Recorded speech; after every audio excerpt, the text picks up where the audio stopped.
ng bayan, maasahan anumang panahon.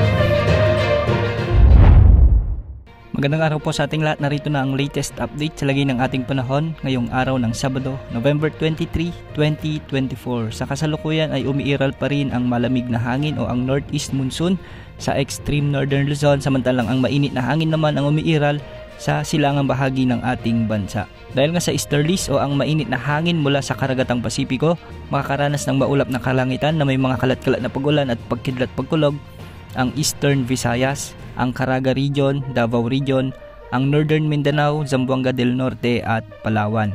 Ang mga lugar na ito ay minsan makakaranas din ng mga malalakas na pag-ulan, kaya posible ang mga pagbaha at pagguho ng lupa.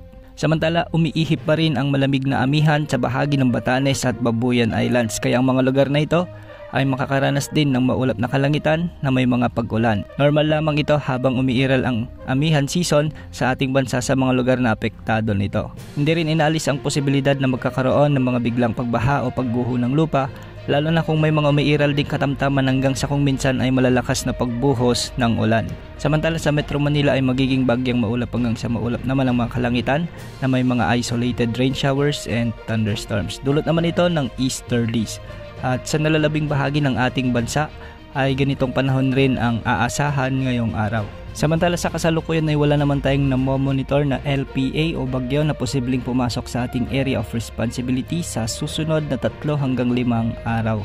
At malinis din ang kapaligiran sa ating bansa, kaya magiging mainit o maalinsangan ang karamihang lugar sa ating bansa. Base naman sa latest tropical cyclone threat potential forecast ng Pag-asa, posibleng may mabuong mga low pressure area sa silangan at kanlurang bahagi ng ating bansa sa mga susunod na linggo. Ang isa dito sa kanluran ay posibleng lumapit sa bahagi ng Palawan, ngunit hindi naman inaasahang lalakas bilang bagyo. Lalapit lang ito at unti-unti na ring malulusaw. Samantala ang isa namang LPA na inaasahan na mabuo ay unti-unting lalapit din sa ating area of responsibility sa pagsapit ng unang linggo ng Disyembre. Sa ngayon mababa pa rin naman ang tsansa nitong maging bagyo at hindi rin nakikitang aabot sa ating kalupaan.